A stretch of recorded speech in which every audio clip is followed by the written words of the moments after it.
इस टॉपिक से तुम्हारे जो है कम से कम 15 से 20 नंबर आता है ऑब्जेक्टिव लगा के। समझ आ गया। सब्जेक्टिव में तुम्हारे लॉन्ग क्वेश्चन में एक क्वेश्चन यहाँ से आना है, 2-3 क्वेश्चन को मिला के लॉन्ग में लिखने हैं। यह तो आ जाएगा तुम्हारा संयोजन अभिक्रिया, वियोजन अभिक्रिया, विस्थापन अभिक्रिया के बारे में लिखो, क्योंकि 5 नंबर का सवाल आएगा तो 2-3 दे देते हैं। तो चलो पहले समझते हैं। पहला ही चैप्टर है तुम्हारा केमिस्ट्री का, जिसका हम फटाफट रिवीजन करेंगे पूरे चैप्टर का। समझ गए। तो यहाँ से पढ़ेंगे रासायनिक अभिक्रिया और समीकरण। समझ गए। रासायनिक अभिक्रिया और समीकरण, यही है चैप्टर का नाम। सबसे पहले हमने अगर रासायनिक अभिक्रिया लिखे तो पहले इसको समझ लेते हैं कि रासायनिक अभिक्रिया होता क्या है, यही ना। तो रासायनिक अभिक्रिया क्या होता है? रासायनिक अभिक्रिया में क्योंकि जितने भी पदार्थ होते, जितने भी हमारे आसपास की वस्तुएं दिखती, वो सभी क्या है? पदार्थ है। याद है? तो सभी पदार्थ होते हैं, यानी कि दो पदार्थों को अगर मिला दे, वो दोनों पदार्थ मिलकर के एक नया पदार्थ का निर्माण कर देता है। उसी को हम क्या बोलते हैं? रासायनिक अभिक्रिया। क्या बोलेंगे? रासायनिक अभिक्रिया। लिख लोगे? या तो तुम लिखोगे यहाँ पे दो, जो बाएं साइड लिखा जाता है इसे अभिकारक या अभिकर्मक कहते हैं, ये ऑब्जेक्टिव में आएगा। जो रासायनिक समीकरण में बाईं ओर लिखा जाता है उसे क्या कहते हैं? अभिकारक या अभिकर्मक, ये ऑप्शन में रहेगा। पूछा जाएगा रासायनिक अभिक्रिया में जो दाईं ओर लिखा जाता है उसे क्या कहते हैं? उत्पाद कहेंगे। हमने उसका निर्माण किया तो क्या बना हुआ? उत्पाद बनाना। हम लोग कारखाना जो बनाते हैं क्या होता है? उत्पाद का निर्माण, यही करते हैं। और उसके बाद हम लोग उपभोग करते हैं तो हम लोग उपभोक्ता हो जाते हैं।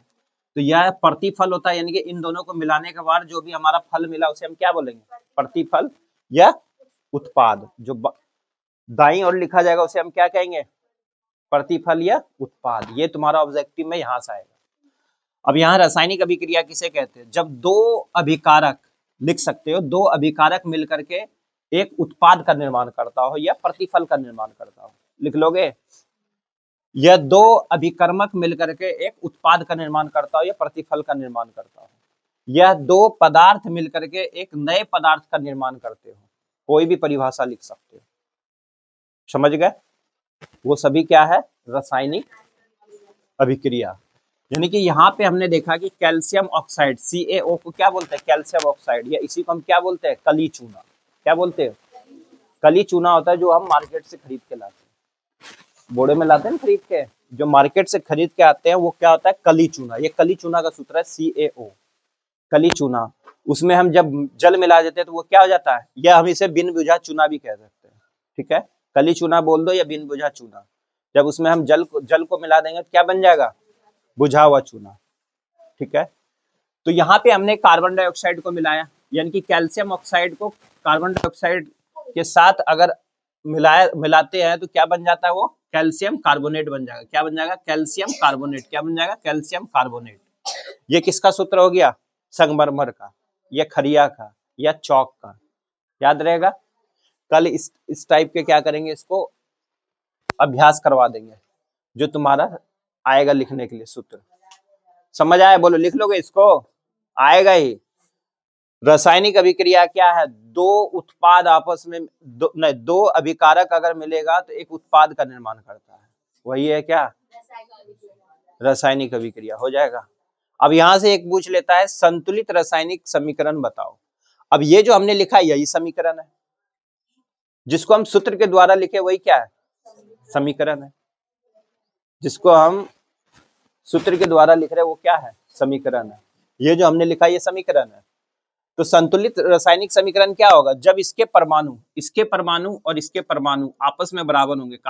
कार्बन डाइऑक्साइड का भी और कैल्शियम ऑक्साइड का भी बराबर होगा। यहाँ पे भी कैल्शियम कार्बोनेट बनाने के लिए ये तुम्हारा आएगा ऑब्जेक्टिव में ढूंढने के लिए।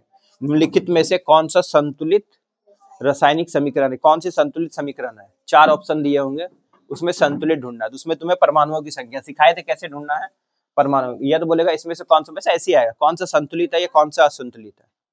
ठीक है। असंतुलित को ही हम बोलते हैं कंकाली रासायनिक समीकरण। या तो बोल दो इसको असंतुलित रासायनिक समीकरण या कंकाली रासायनिक समीकरण। क्या लिखेंगे? जब अभिकारक और उत्पाद के परमाणुओं की संख्या बराबर ना हो तो उसे हम क्या बोलेंगे? कंकाली रासायनिक समीकरण या असंतुलित रासायनिक समीकरण। इसको हम असंतुलित भी कह सकते हैं। बन जाएगा। असंतुलित रासायनिक समीकरण बताओ या संतुलित रासायनिक। संतुलित रासायनिक समीकरण उसे कहेंगे जिसमें अभिकारक के परमाणुओं की संख्या और प्रतिफल के परमाणुओं की संख्या बराबर हो, बन जाएगा। चलो अब आता है संयोजन अभिक्रिया। कुछ ऐसा होता है कि हाँ संयोजन, संयोग करना मतलब मिलना, संयोग से हम मिले मतलब संयोजन अभिक्रिया है ना। संयोग से हम मिले मतलब ए प्लस बी को मिला दिए तो क्या बना, ए बी।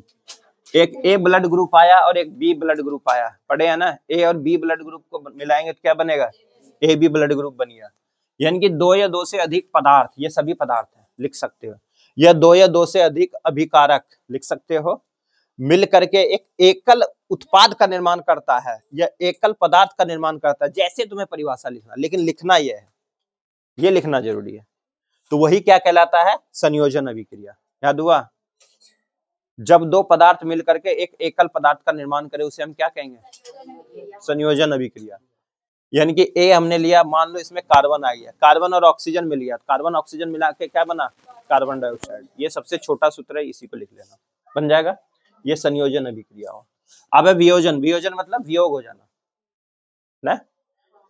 जैसे गाय और बछड़ा होता है, गाय को बेच देते बछड़ा बच जाता है, क्या हो गया, वियोग हो गया ना। तो वियोग हो गया मतलब ए बी। अब ये ए बी था तो ये टूट गया, ये गाय और बछड़ा था गाय और बछड़ा दोनों को अलग कर दिया, गाय को कहीं और रख दिया और बछड़े को कहीं और रख दिया, ये ना है। यानी कि ए बी क्या आ गया, टूट गया। इसी को हम अपघटन अभिक्रिया भी कहते हैं, ठीक है।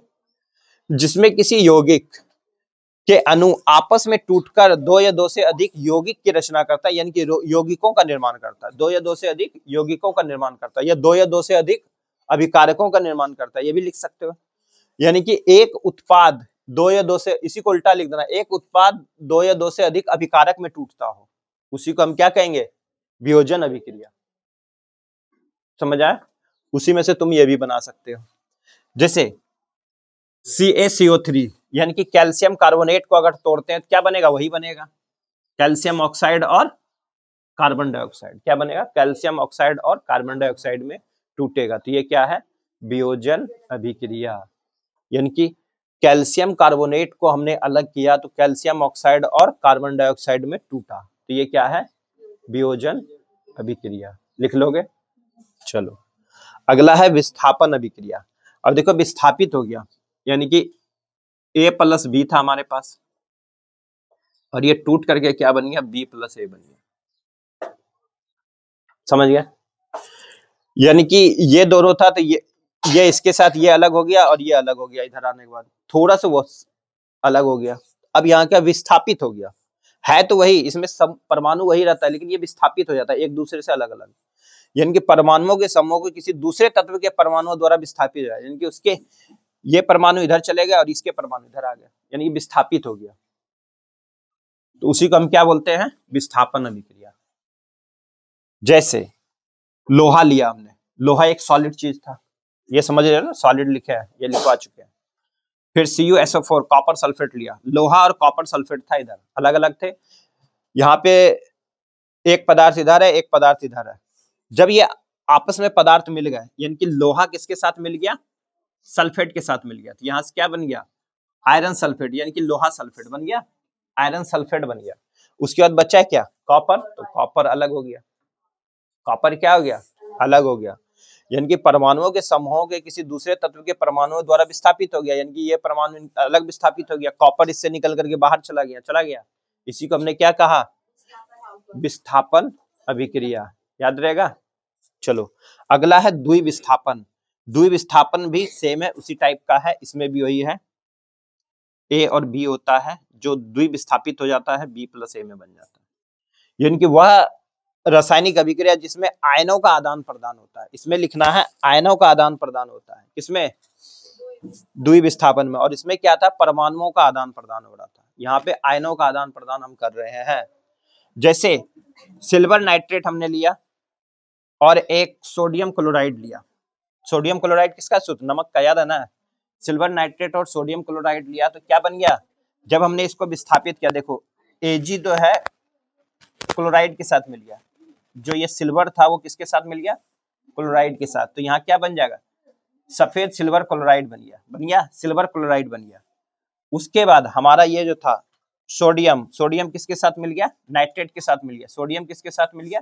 नाइट्रेट के साथ मिल गया। तो क्या बन जाएगा? Sodium nitrate. क्या बन जाएगा? Sodium nitrate. यहाँ भी ऐसे था, ये इसके साथ मिला लेकिन ये अलग हुआ। तो यहाँ तुम देखो ये आएगा, लेकिन इसमें दो होते हैं, द्विविस्थापन इसलिए कहा गया है। इसमें देखो दो है, सिल्वर है फिर नाइट्रेट है, यहाँ सोडियम है और क्लोराइड है ना। और इसमें सिर्फ एक ही था, लोहा था ना, यानी कि एक, इसको एकल विस्थापन अभिक्रिया एकल हो रहा है और यहाँ पे द्वि हो रहा है। ये एकल भी बोल सकते हैं, इसको बोल सकते हैं, बोल सकते हैं, यहाँ पे एक ही था ना, और ये द्वि विस्थापन हो रहा है, यहाँ पे दो दो विस्थापित हो रहा है। ये इसके साथ मिल रहा है और ये इसके साथ मिल रहा है, मिल रहा है। द्वि विस्थापन में क्या फर्क है? इसमें आयनों का आदान प्रदान होता है, बस इतना ही लिखना है। इसमें आयनों का आदान प्रदान होता है। इसमें क्या होता है? आयनों का आदान प्रदान होता है। अरे आयनों का आदान प्रदान होता है, ये क्या है? द्विविस्थापन। लिख लोगे? इतना ही लिखना है, जिस रासायनिक अभिक्रिया में आयनों का आदान प्रदान होता हो, और ये लिखना जरूरी है। 2 नंबर का आएगा, ये लिखोगे ये लिखोगे, उसी को हम क्या बोलते हैं? द्विविस्थापन अभिक्रिया। अब यहाँ से तुम्हारा ऑब्जेक्टिव में भी आएगा यहाँ से, और सब्जेक्टिव में भी आएगा, ठीक है। एक आता है ऊष्मा क्षेपी और ऊष्मा शोषी। देखो ऊष्मा शोषित, शोषण कर रहा है, ऊष्मा शोषण कर रहा है, जिसमें ऊष्मा खींच रहा हो यानी कि अंदर आ रहा हो, और ऊष्मा क्षेपी, क्षेप कर रहा है, बाहर कर रहा है ना, जिसमें ऊष्मा का निर्माण हो रहा हो, ऊष्मा बाहर निकल रहा है, उसमें उसको हम ऊष्मा क्षेपी अभिक्रिया कहते हैं। और जिसमें ऊष्मा अंदर आ रहा हो उसे ऊष्मा शोषी अभिक्रिया कहेंगे। लिख लोगे? तो ऊष्मा क्षेपी अभिक्रिया का देखो सूत्र, यहाँ से हम ये वाला देखते हैं। यहाँ पे कार्बन था और ऑक्सीजन था, ठीक है। इन दोनों को मिलाया तो क्या बन गया? कार्बन डाइऑक्साइड, जिसे हम लोग श्वसन लेते हैं। पूछा जाएगा मनुष्य का श्वसन कौन सी अभिक्रिया, बताओ? ऊष्मा क्षेपी है कि ऊष्मा शोषी है? काहे तुम ऊष्मा शोषी है? काहे तुम देख लो, सांस ली, ठंडा ठंडा गया, और निकालो, गर्म निकल रहा है। कौन सा है? ऊष्मा क्षेपी। कौन सा है? लगेगा ऊष्मा शोषी एग्जाम में लगेगा ना, लेकिन कौन सा है ये? ऊष्मा क्षेपी अभिक्रिया। हम लोग क्या निकाल रहे हैं? ऊष्मा को निकाल रहे हैं। यहाँ लिखे हैं ऊष्मा बाहर निकलेगा, गर्मी निकलता है ना, ठंड में तो धुआं दिखता ही है, तो क्या निकल रहा है? धुआं। तो कौन सा है? ऊष्मा क्षेपी अभिक्रिया। गलत बनाया था टेस्ट में। ऊष्मा क्षेपी अभिक्रिया, जिसमें ऊष्मा का निर्माण हो और जिसमें ऊष्मा का शोषण हो, ऊष्मा शोषी अभिक्रिया। ऊष्मा शोषी अभिक्रिया एक लिख सकते हो एग्जाम्पल। अब यहां से देखो एक और आ जाता है, उपचयन और अपचयन। उपचयन और अपचयन तुम्हारा ऑब्जेक्टिव में भी आएगा। उपचयन में क्या क्या होता है? उपचयन में क्या होता है? उपचयन में याद रखोगे, उपचयन में क्या होता है? ऑक्सीजन की वृद्धि, यानी कि ऑक्सीजन बाहर निकलता है, और हाइड्रोजन का ह्रास होता है, हाइड्रोजन की कमी होती है। उपचयन में क्या होता है? उप हो रहा है, ऑक्सीजन वृद्धि हो रहा है और हाइड्रोजन की कमी होगा। O2 क्या होगा? यहाँ पे वृद्धि होगा, समझ गए? और हाइड्रोजन क्या होगा? कमी होगा। यही है उपचयन। ऑब्जेक्टिव में था। उपचयन अभिक्रिया में कौन सा नहीं हो रहा है? था ना ऐसा? हाँ, तो इसमें क्या होगा? उपचयन में उप होगा, ऊपर होगा, ऑक्सीजन में वृद्धि और हाइड्रोजन में कमी। और इसी का अपोजिट कर दो, अपचयन में क्या आ जाएगा? हाइड्रोजन में वृद्धि, अप होगा, अब हाइड्रोजन ऊपर चलेगा, और ऑक्सीजन का ह्रास होगा। ऑक्सीजन का ह्रास हो उसे अपचयन कहते हैं। अपचयन। उप मतलब ऊपर, लंबी लंबी सांस ले। उपचयन मतलब ऑक्सीजन की वृद्धि, ठीक है। नहीं तो लगा दो, ऊपर जाने वाला होता है तो उसको क्या लगाते हैं? ऑक्सीजन लगाते हैं ना, ऑक्सीजन की वृद्धि करते हैं, याद हो जाएगा। अरे उप मतलब ऊपर जाना, ऊपर जाने से पहले क्या लगा देंगे उसको? ऑक्सीजन लगा देते हैं मुंह में। तो उपचयन में क्या होगा? ऑक्सीजन में वृद्धि और हाइड्रोजन का ह्रास हो जाएगा। ऊपर जाओगे ना, उप मतलब ऊपर, ऊपर में क्या होगा? बोलो जल्दी। ऑक्सीजन की वृद्धि और हाइड्रोजन का ह्रास, कमी, हाइड्रोजन की कमी। और अपचयन में क्या होगा? हाइड्रोजन में वृद्धि और ऑक्सीजन का ह्रास। यही है अपचयन अभिक्रिया। परिभाषा लिख लोगे? उपचयन और अपचयन। और बोलो, इसमें कुछ पूछना है? फिर दोबारा बोलो। यहाँ पूछा जाएगा बाएं साइड जो होता है उसको अभिकारक या अभिकर्मक कहते हैं, दाएं साइड जो होता है उसे प्रतिफल या उत्पाद कहते हैं। बन जाएगा। चलो ठीक है, इसको उतारो फटाफट।